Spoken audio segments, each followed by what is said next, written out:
Like, give me that Penei Sewell treatment. I can splay out and take care of business offensively if you want, but also he just wants to take care of Jayden Daniels. Look at what the Commanders have been busy doing in the 2025 offseason. Of course, the trade for Deebo Samuel Sr. to Washington. Zach Ertz running it back with the Commanders for another year. And, of course, the veteran Bobby Wagner. It's a lot of great additions to this team that wants to remain prominent in a division that sits squarely with the current Super Bowl champions. Kyle Brandt, what does success look like for the Commanders, specifically for Jayden Daniels in his second year quarterbacking Washington? It's tough because the guy was so good that you would think success this year. I mean, what is it? A Super Bowl? Is it an MVP? Is it both? That's how high his rookie year was. It's an incredible historic run. But actually, I look at it really pragmatically, and I look at the facts. I don't need Jayden Daniels to walk on water this year. I need him to tread water. And by that, I mean stay at the level he was at, because a lot of guys don't. If you look in the 21st century, there have been 10 quarterbacks, 10, to win Offensive Rookie of the Year as he did. These are everybody from Roethlisberger, Dak Prescott, Kyler Murray, Justin Herbert. Of those 10, only one of them won 10-plus games in their second year. Only one, and it was C.J. Stroud last year. Only 3 of the 10 threw more touchdowns in their second season than their first. Only 1 of the 10 threw 30 touchdowns in their second season, and exactly 0 of the 10 Offensive Player of the Year quarterbacks had 100-plus passer rating in their second year. It's never happened in the 21st century that they come out and start really dialing it up with the pass. Teams catch up. There are injuries. You come back down to earth a little bit. The fact that Jayden Daniels could go and win a wild card game next year and play well and make the Pro Bowl would be a huge statement. History says these guys come back down to earth. Now, you might say, this guy's different. This guy is not history. This guy is not Dak Prescott or Matt Ryan or any of those guys I mentioned. He is different. And that's what's fun about this year for Jayden Daniels. Last year was just a miracle ride. This year we find out, is it going to be good? Great. I'll take good. Or is it really, really going to be special? Is he going to defy all the objective statistics I just listed about all his peers and the things they haven't been able to do? We find out. But it is going to be tougher. It is going to be a tougher schedule. I think it's a better NFC East, and the Eagles are still sitting there. So I love what he did last year. We all love what he did. If he can merely repeat that or even come close to repeating that, he's already having a great second year. KB, I love what you just said, where you said, I don't need him to walk on water. I just need him to tread in water. That's just staying in the same spot. Just do exactly what you did. I think a lot of that's a bar, KB. That's a. You don't get to decide when you have a bar. Put it on an Instagram page. All right, is that how it works? I don't know. I want to go to the bar. Amen, buddy. I love it. But let's talk about bars. He set the bar high, right? Nice. When it talks about efficiency, the thing I love about Jayden Daniels is he's so efficient. He reminds me a lot about Patrick Mahomes.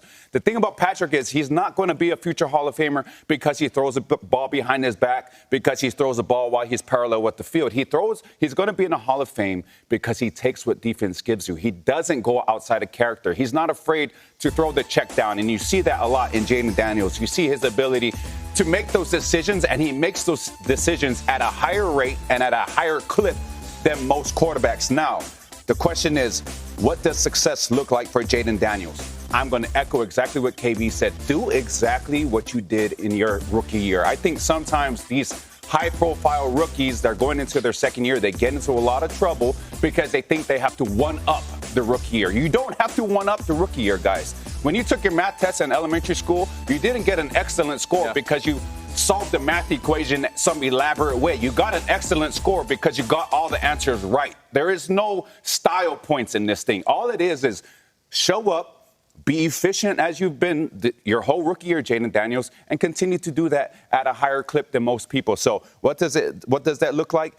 It looks exactly like your rookie year. So continue to do what you've been doing all 2024 leading into 2025. Oh, yeah. For me, I just think if he just come out with the same mindset that he did last year, I feel like he's a great player, one of the most poised quarterbacks that I've seen in the league, especially being that young. Mm-hmm. And I feel like the Commanders did a good job of surrounding him with talent, and guys like Zach Ertz and Bobby Wagner, those guys are leaders, and I feel like, they can help.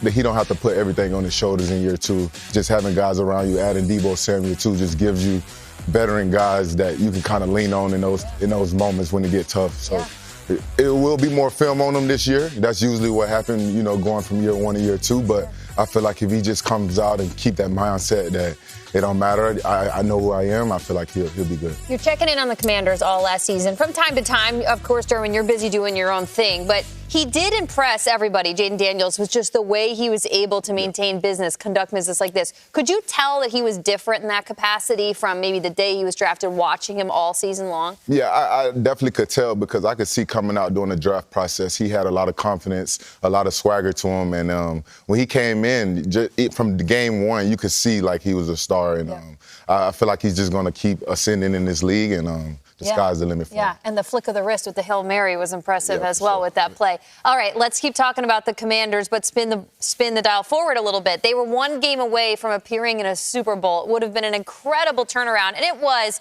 but the story for 2024 would have been perfect. That's 2 touchdowns! Dang it! Golly! I get fired up, too. Yes! Woo!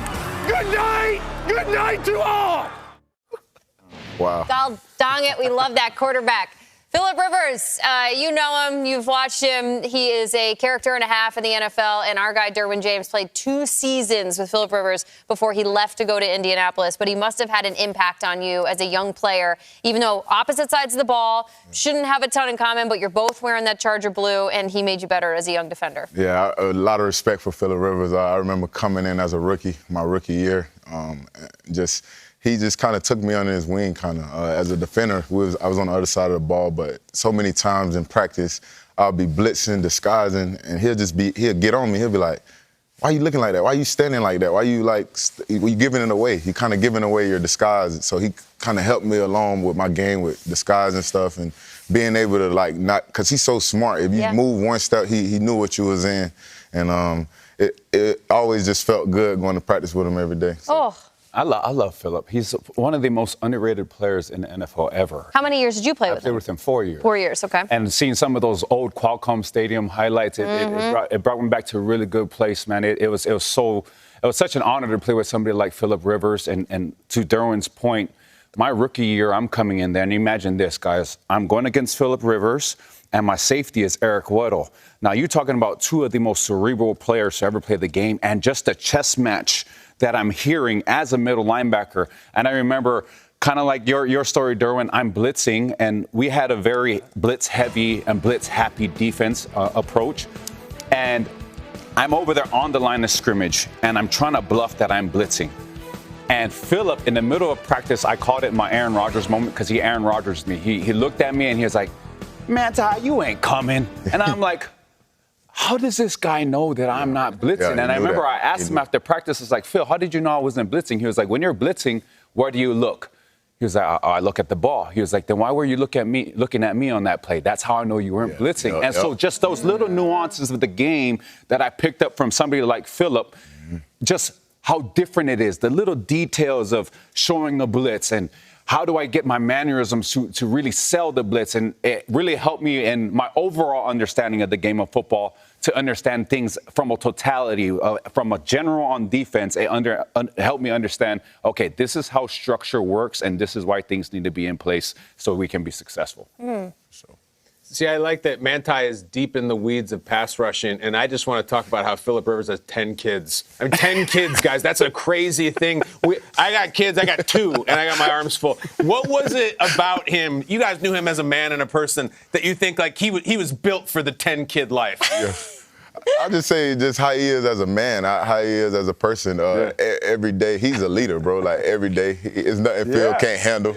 It ain't nothing to get him, like, really rattled. I feel like he's always in the control of the situation.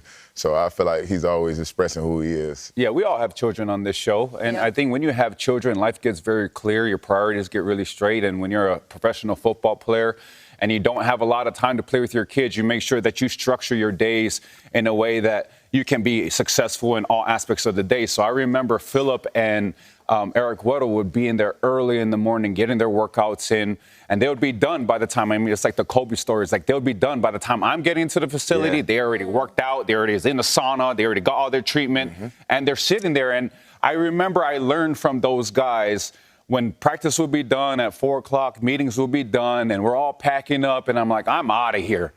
I'd walk down the hallway and I'd walk past the safety room and Eric Weddle was in there, and I would walk past the offensive meeting room, and there's one guy sitting there, and it's Phillip Rivers. And there's no surprise to me why this guy was able to do all the things he was able to do throughout his career. So, man, shout out to Phillip.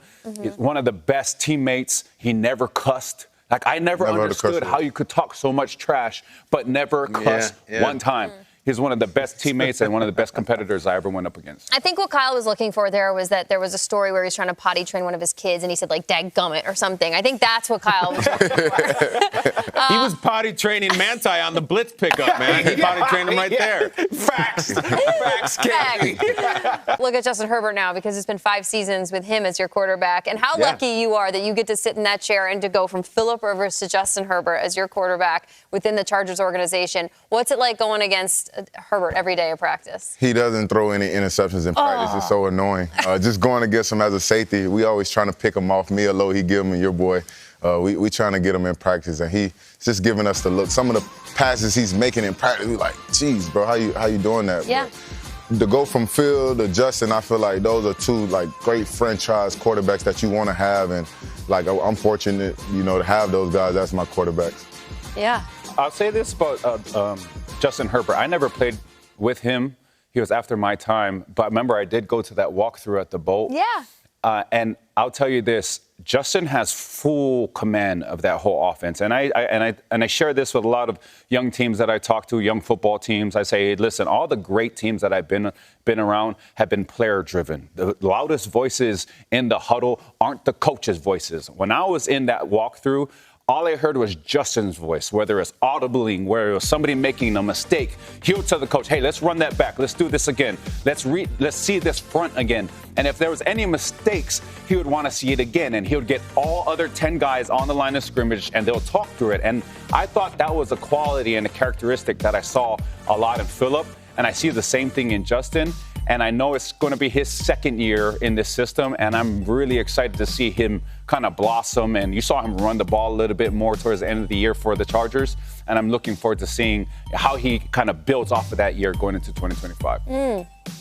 So are we. And I can't believe we've gotten this far into the conversation without asking this question.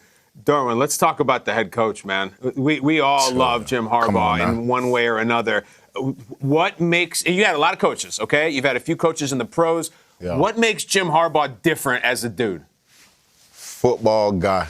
I mean, he's all football. I think his body wired like for football. Like it's crazy, just like how he is every day on a daily basis, top to bottom. I feel like from coaches to players, I feel like everybody held to that standard, and he's a winner. He want to win. You can see it how he approaches the game, how he approaches the day every day. There was this video recently in a restaurant where some little kid went up to Alex Rodriguez with a video. This kid's like 8 or 9 years old, of him swinging. And A-Rod took like 10 minutes in this restaurant to go over the kid swinging. It was legitimate feedback. I feel like if you walked up to Harbaugh in a restaurant with like a play on a napkin, he'd be like, no, let's talk about this. Oh, no, he going to tell you, let's talk about it. I hope you don't got nothing to do today. Like, we got time. We got to talk about this. Yeah, that is one of a kind, man. One of a kind coach. I'm fortunate to have him as my coach, honestly. People always are saying, like, why does he wear cleats and why is he in there working out with the players? I think he just really misses being a player. I do. I think he's a great coach. He's had crazy success. I think he really misses mixing it up and the physicality and all that type of thing. Do you get that vibe from him, Derwin, that, like, man, he's like, some coaches are like, no. I think he really misses being a player and kind of still wants to be one. Definitely. I feel like if Coach Harbaugh could play today, he would definitely play. Like, he would be out there. No doubt in my mind. He's going through the workouts with us. He's wearing his cleats swagged out. And just a lot of great energy, honestly. When you think about Coach Harbaugh, you think about winning culture. I think that's the term he's won everywhere that he's been. And then talk about restaurants. There's somebody that we just signed back. It's like I'm still playing. No, I'm not Jim Harbaugh. You just read the Chargers. Khalil Mack. Oh, yeah. Okay, so when I came over to the boat for the day that I was there, I had a lot of conversations, and I wanted to know what is the dynamic of this team? Who are the leaders? And obviously your name came up, but they talked about Khalil Mack, and they said that Khalil Mack takes the defense out to dinner every single week. And coming from somebody where I've been on a Saints team where I had guys like Mark Ingram, Cam Jordan, Demario Davis, Craig Robertson, take us to dinners on Thursdays. Those type of moments, that's the stuff that equates to the wins. That's the stuff that equates to the chemistry on the football field when you guys were so good at – the Chargers defense was so good in the red zone, and that's the time where those extracurriculars kick in, that trust with each other. What does Khalil Mack mean to the L.A. Chargers? He means a lot. I'm not going to lie. Like, Mack literally lifts the whole building up every day. The way he's an alpha in the building, I mean, just everything he do, I try to emulate it in my game. I try to approach the game the way he approaches the game. And I just feel like he's one of the best teammates that I've ever been a part of, played with. And every day, you know what you're going to get out of Mack. He's going to give you your all. And since he's got here, it was actually the first time I've ever did the dinners. The last 2 years, he take the whole defense. I try to split the check with him, but he won't even let me. He'll try to hurry up and go pay for it before I can get in there. So me and Bosa, we used to try to kind of break it down with him, but he'll try to hurry up and it's already paid for. The waiter tell us it's paid for already. So man, he got a heart of gold, and we love to have him. Wow, that's awesome. Oh, that's great to hear. I love that. Listen, you mentioned Bosa. That was crazy news, man.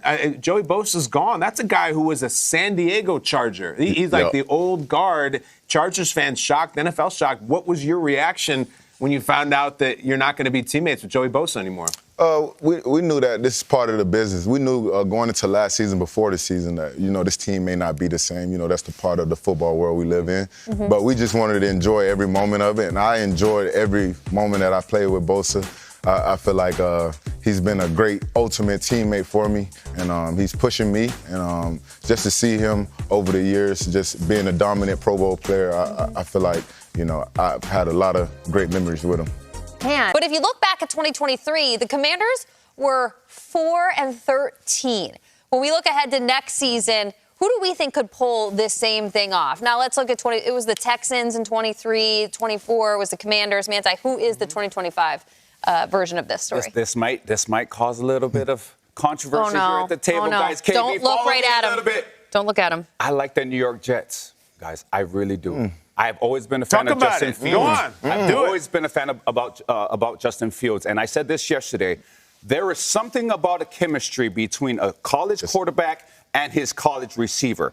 Justin Fields and Garrett Wilson have that connection. They had it at Ohio State.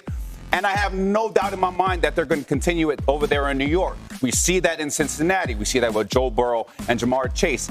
It's going to be the same thing. I anticipate it being the same thing. Now, let's talk about what they do have, what they did have for a number of years. They have a really good defense.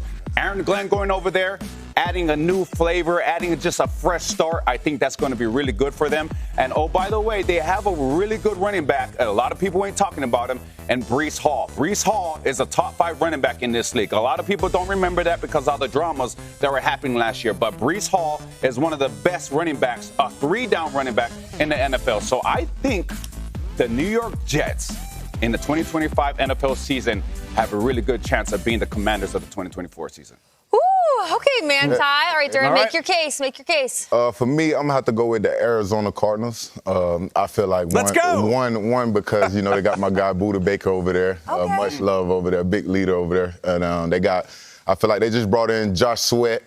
Florida State guy, I'm very familiar with him also. And they're just having Kyler Murray out there and Marvin Harrison and all the guys they have. I feel like they can take that next step. And they was in a lot of close games last year, and I feel like they just put it together this year. They'll be right where they want to be. I love this. Because we've been talking a lot of Seahawks, a lot of what are the 49ers doing. The Rams always impressive, Derwin. Just can you talk about Budda Baker? He's so cool. But he's an underrated, undervalued star in the league. What makes Budda Baker so good? I feel like if you just turn the tape on, he's playing at a different speed than everyone else. Just his passion for the game. He's a humble guy, and I feel like he just leads that locker room.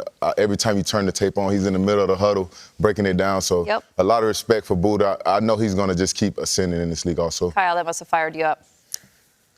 Well, I love the Cardinals. I'm our resident Cardinals honk. But on Budda, Derwin, what did you think of the play a few years back when he got run down by DK Metcalf from behind? That was the craziest play ever. I felt bad for him in the moment, but I was so proud of. I was proud of him for making the pick because he took points off the board. As a defender, we never shy away from like taking points off the board. We don't take that for granted. But getting caught was kind of like embarrassing for my boy. I'm pretty sure if he would have ran to the right a little bit and kind of run away from him, kind of got to the pylon, he would have been all right. But I felt like he was just like kind of low.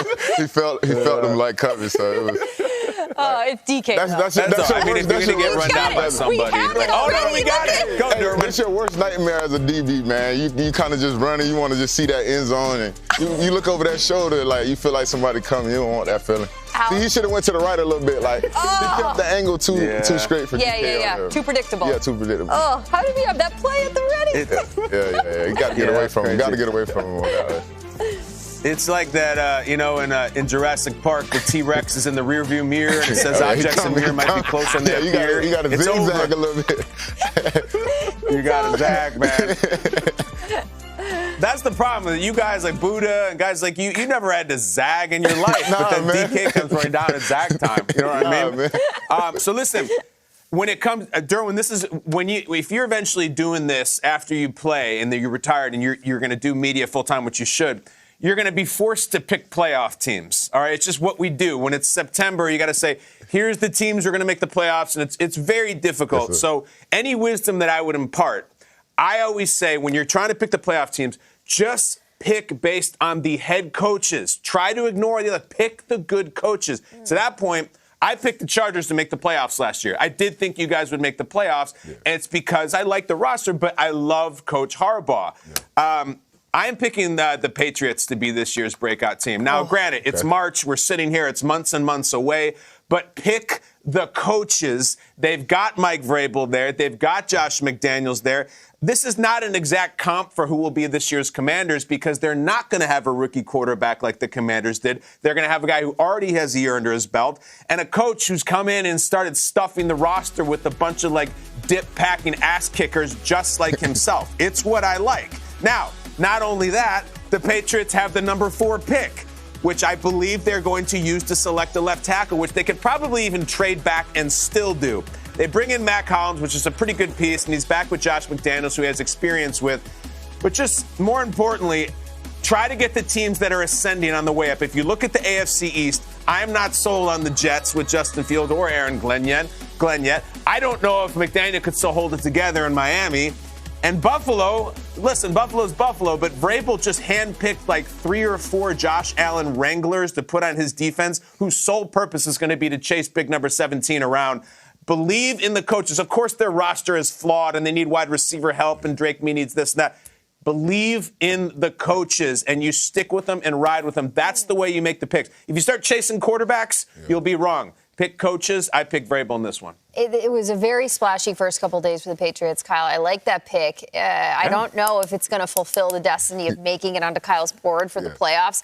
One team that Kyle did have in the playoffs in September of last year, and I actually can't believe we go around the table and we didn't pick this team to be the 2025 version of the Commanders last year, is the Chicago Bears. I have to keep circling back to the Bears. Speaking of objects closer in the mirror than you want them to appear, if you're a Vikings fan, let's just pretend like you are, I'm a little worried about what the Bears are doing in my rearview mirror. It doesn't feel great because I've already got the Lions and the Packers ahead of me, and you're just trying to stay, and speaking of treading water, afloat in this division.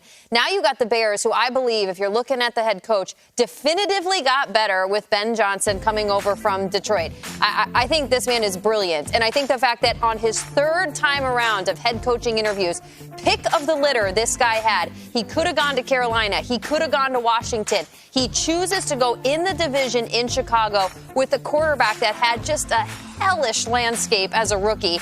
And I'm looking at Caleb Williams, that if you see what Jayden Daniels did last year in Washington and the praise that he got and the awards that he won and his appearance in an NFC title game as a rookie, I'm really mad. I'm competitive as hell. I want to get this team right. I want to start swimming in the right direction. And with that new head coach and the head coaching tests and that quarterback and the changes that this team made on the offensive line and the defense that played all right last year with the Chicago Bears, I like the Bears for being the 2025 version of this come-from-behind team. I was going to say, what are your thoughts? But it feels like you already lent your hand to how the Giants have handled this thus far, but also where they might go to amass some more W's, maybe 16 in the next couple of years. I'll lend it further. Let's keep it on the turnpike. I have to assume somewhere in the vicinity of exit 16W, there's an establishment called Fogo de Chao, which is my favorite restaurant maybe in the world. And the Giants right now, they got that green button, and they're just setting it on the table. Come on over, everybody. Give me everything you got. Joe Flacco come by, Jameis come by, Russell Wilson come by. Now, all three of those guys are looking for their third team in 3 years. So the meat is a little bit aged, but that's fine because what they're really doing is like, where is the guy with the prime rib and the saw to cut it off? I'm waiting for the good stuff. They're always hiding in the back. And that's the Rodgers thing. Sometimes the good stuff does not come out. So I think they're sitting here saying, we will look at anybody because we don't know who the Giants are going to take. Let's focus on what we do know and who wants to take the Giants. What we do know for sure, the Giants have the number 3 pick. That is a bona fide huge chip in this little game with which maybe they could take a quarterback. Now, the problem with the number 3 pick, especially this year, it is not the 2 and it's not the 1. So you're guaranteed of nothing. If you like one quarterback or even 2, you might not get either of them. I think right now what they're going to do is, if they like one of these quarterbacks enough to draft them, I guess love them, they will take a quarterback at 3. Otherwise, it's going to be one of these dudes. It's like week 1, it is going to be pick your guy. Russell Wilson, Jameis Winston, Joe Flacco, I doubt it, but it's going to be one of those guys. Now, it still might be one of those guys, and they draft a quarterback, and he just babysits them for a year. So they're open for everything. The problem is if Rodgers doesn't choose the Giants, and you tell me at the table, I don't think he's going to, then you're seriously sitting here and being like, all right, fans, Russell Wilson is coming out. And if you don't draft a quarterback this year, you say, all right, we'll do 1 year with Russell Wilson or Jameis Winston, and then next year we'll draft a quarterback. It's really messy because what if they're good this year? What if they're average this year? You don't want to be 9-8 with next year's quarterback class coming in. So it's all over the map, really. And I honestly, can you bottom line this thing? They need a quarterback. There's many different routes to get them, and they're still waiting for the prime rib to come out of the kitchen, but he's standing there on the beach in Malibu. So it is messy, it is fun, and it is still completely unclear. Well, I'm glad you brought up that whole situation with the veteran presence, KB, and then possibly drafting a QB, because it kind of makes sense to me if you're targeting somebody like Aaron Rodgers. We all know the history with Aaron Rodgers, with Brett Favre kind of helping Aaron Rodgers along the way when Green Bay Packers drafted him and, kind of grooming him to be the next guy. And then Green Bay drafts Jordan Love. And so Aaron Rodgers had those reps there. Could this be a situation where the New York Giants are saying, hey, if we bring somebody in like Aaron Rodgers, we're looking at this draft class. They don't have necessarily a lot of experience. They may not be the franchise quarterback. I love what Cody Kessler said 2 weeks ago. He said, if you're not 110% sure that this quarterback will be the face of your franchise, don't draft them. Well, one of the cures to that is having a veteran presence, having somebody like an Aaron Rodgers in the locker room where you can bring on one of these young quarterbacks and draft them at number 3 and then help to prepare them for the rigors of an NFL season and an NFL career. I do see that as an option. Now, is that something that they're going to do at 3? I'm not sure. But it does make a little bit of sense when you start to think about Aaron Rodgers and his track record of making sure that the next generation of quarterback is ready, that it could fit for them in this equation. Well, the elephant in the room here, and let's just talk candidly about it, and I think it's the reason the Giants want Rodgers so much, is that we can talk about rookies and draft prospects and all that. The head coach and the GM need to win this year. Yeah. All right? There's no secret about that. Brian Daboll and Joe Schoen are not going to sit here and say, well, we'll have another gap year, we'll hire Jameis for a year, and then they got to win. They got to win now, which is why they're thinking, who is the best guy to get us to 10-7 this year? It's probably Rodgers, and that's why they're waiting out. It's just not all things equal. This is not some brand new coach and GM who's just showing up and let's build something. They've already tried to build a couple different things, so I think it puts a real pressure that they don't have the luxury. They do it as an organization, but we've seen this a lot where the coach and the GM are like, I got a job here and I got to get going. I don't have a long-term project. Derwin, I know you've played for different guys and different coaches, and you've seen coaches and front office guys be on the hot seat and have to win now. It's a different type of pressure, and I think the Giants are feeling that there too. Yeah, for sure. You definitely could take a route of, like you can go the Jameis route, but for me, I feel like they can hit the Patriots up, try to get a guy like Joe Milton or somebody that's already in the league proven, come in and, try to get somebody established, or you take somebody like Cam Ward or Shador Sanders. I feel like just still going the younger route and just getting that new flavor in that you want to build over the next couple of years, and I feel like that'll be good for them. So you've been through two quarterbacks effectively, right? You went from Phillip Rivers to Justin Herbert, or what has been your quarterback journey with the Chargers? Luckily to have only two good ones. Two good ones, all right? Yeah, all right, so you know what it's like. You know Yeah. what it's like, though, to make this transition as an organization. You have a young guy come into a building in L.A., in New York. These are massive markets to look at. What do you think that would be like for any rookie quarterback to show up in New York and with this massive amount of expectation, grown men's jobs are on the line? It's definitely a big task. Like you say, he's not coming to a playoff team, so he would have to come in and be ready to go. And I feel like you said, coming to a big city is a lot of big expectations. And especially when you're the top quarterback, they drafting you to come in to play right now and win right now. So a lot is expected early, especially for quarterbacks. Back on GMFB, we're going to roll a game out that we love playing on this show. Buy-in or keep trying? I'm going to say a statement, Derwin, and you got to say I'm buying what you're putting out or keep trying. Give me something else, all right? Manti, you're going to go first on this first statement. Go Manti, Derwin, Kyle. And we're going to talk the Atlanta Falcons. First up, buy-in or keep trying? Let's go. Kirk Cousins is currently the backup to Michael Penix Jr. in Atlanta. Here's the statement. Kirk Cousins will start the 2025 NFL season on the Falcons roster with his name second on the depth chart. Manti, are you buying this or keep trying? I'm going to say I'm going to keep trying on this. And the reason why is because I'm buying the fact that Kirk Cousins can go somewhere else and play as a QB1 somewhere else in the NFL that really needs a quarterback. Let's look at all of the teams that need a quarterback. New York Giants, Brian Daboll. I don't think he goes there. I don't think it's a good fit because Brian Daboll loves those dual-threat quarterbacks like Josh Allen, Daniel Jones. Pittsburgh, Arthur Smith. I don't think he goes there either because they're a run-first, heavy approach. And we saw a little bit last year his struggles of trying to get to Bijan Robinson in those stretch plays. I don't think that's a good fit. However, Cleveland, they do need a quarterback. Now, when you saw Jameis Winston, and we talked about this yesterday, when you saw Jameis Winston come into the game and he took over a little bit, not only did it kind of bring that team together, but you saw Jerry Jeudy's production go up. All of a sudden, Jerry Jeudy is fantasy owner's best friend. And we saw that a little bit last year heading into the second half of the season. So I can see him going to a place like Cleveland. Now you talk about Tennessee. Tennessee is another one of those teams where you could benefit from having somebody like Kirk Cousins on your roster, whether he's a backup or even a QB1. And Calvin Ridley will really love somebody like him. So I'm keep trying on the starter for the Falcons or on the roster for the Falcons, but I'm buying the fact that he can still be a QB1. All right.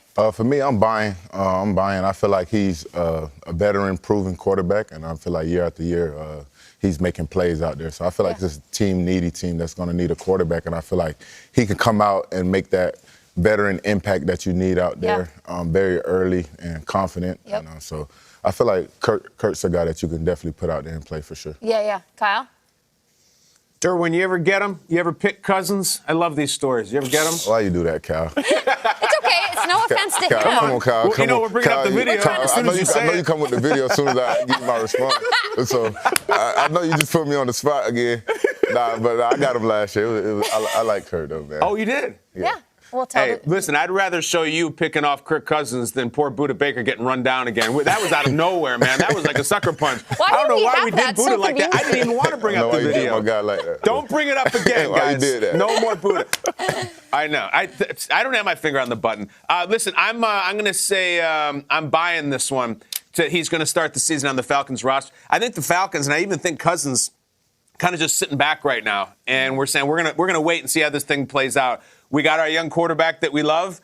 We got our old quarterback that we totally loved him, and 10 seconds later drafted a young one. But we're just gonna chill. We're not gonna do anything crazy. And if something happens where, like the teams that Manti mentioned, the Giants get left out in the cold, or the Steelers get left out in the cold, and they come calling for Cousins, then maybe we'll talk turkey. What gets interesting about it is if let's jump to some huge hypothetical where the Giants call the Falcons and say we'd like to trade for Kirk, Kirk has a no trade in his deal because he always has the best deals. Yeah. So Kirk could say, that's wonderful, but I'm not moving to New Jersey right now. My wife and my 2 sons are going to stay right here in Georgia where we have family connections. And fine, I'll be in the Dome and I'll help young Penix. And if he gets hurt, I'll come in and be the hero. So I do think he's going to be there. It's also like, it's not this backbreaking money that's going on. You got Penix on a rookie contract. You got Cousins, who a lot of the money is not till next year. It's like, it's not as overwhelming as you think. So I don't think the Falcons are looking to trade him.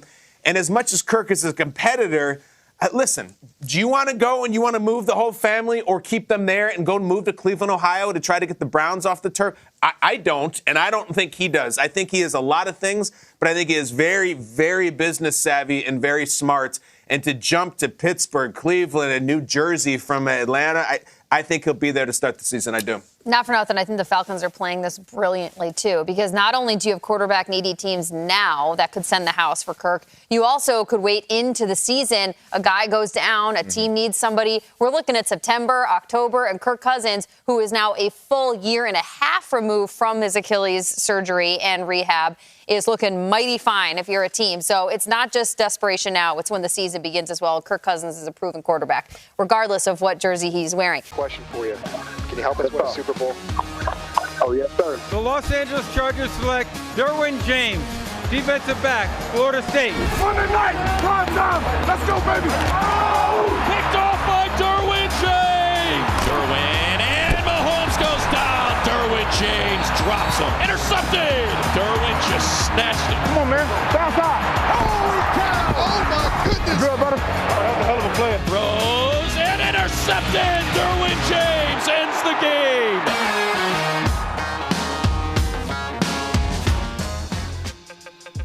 That's our guy.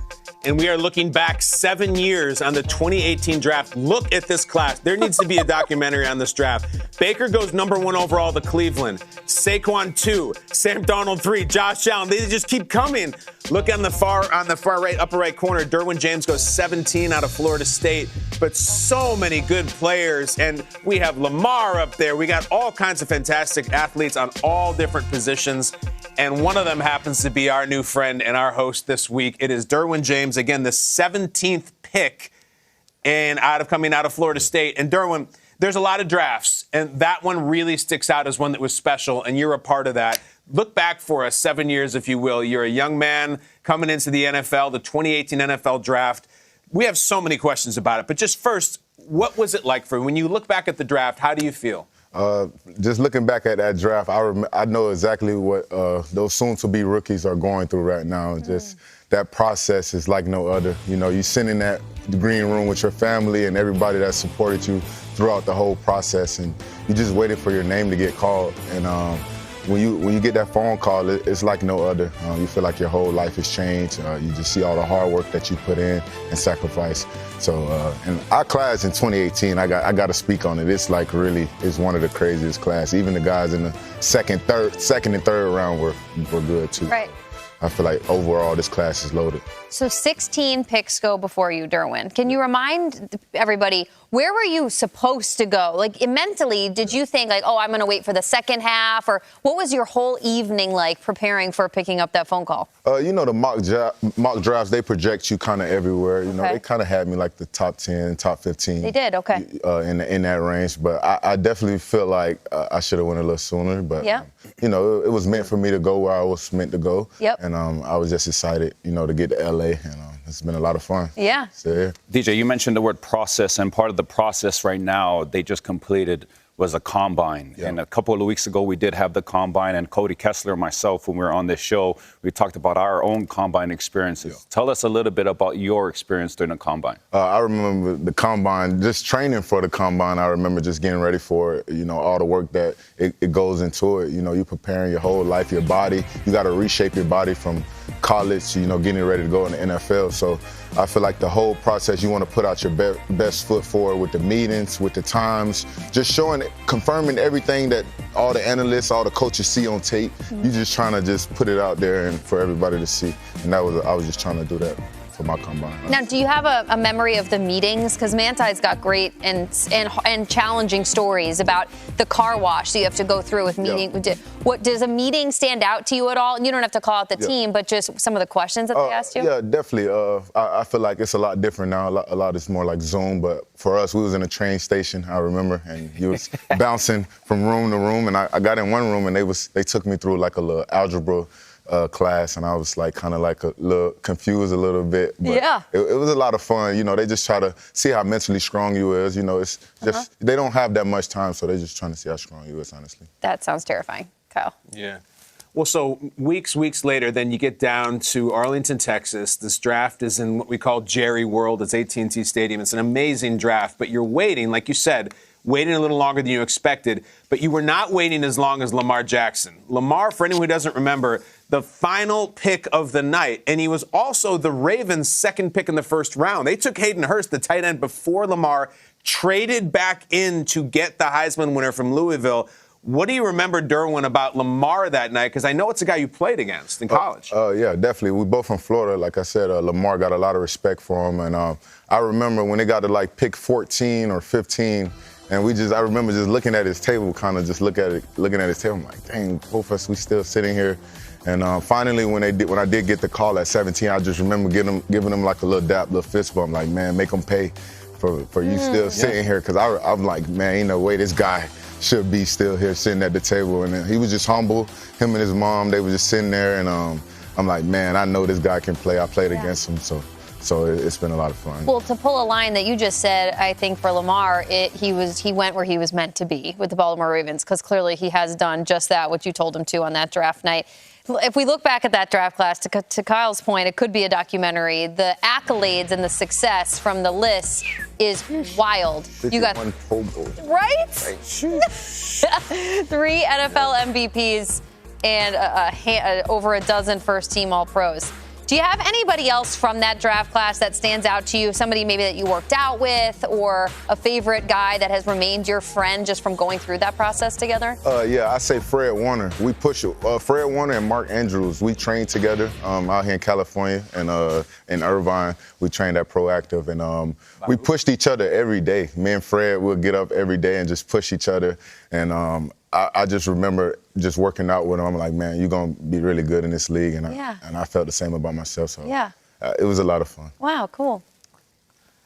Listen, I just want to sit around with you, Derwin, and ask about every player in the draft. Like, we have so many questions. So how about, like, all right, so you knew Lamar, you played against him. How about this big old, like, 6'4" quarterback out of Wyoming who the Bills end up drafting? What do you remember about Josh Allen that night? Actually, me and Josh Allen, we was like the day before. They kind of make you kind of do like different events, community events and stuff. And I remember just on the bus just talking with him. I'm like, man, you're a big guy, you know, being a quarterback. You know, I didn't know much about him at the time. You know, he was playing at Wyoming, so I didn't really know much about him.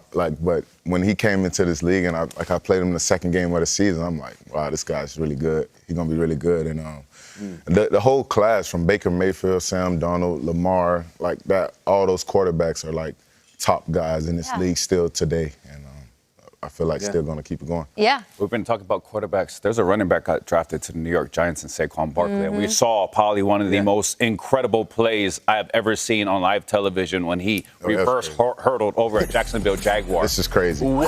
This is crazy. Reaction. We saw what the sidelines reaction was, but what was your reaction when you saw this play? I'm like, Saquon, what are you on? Like, what are you doing? What are you thinking? What are you thinking in this moment to make you do this? Like I don't know what made him think about doing that. That's like amazing.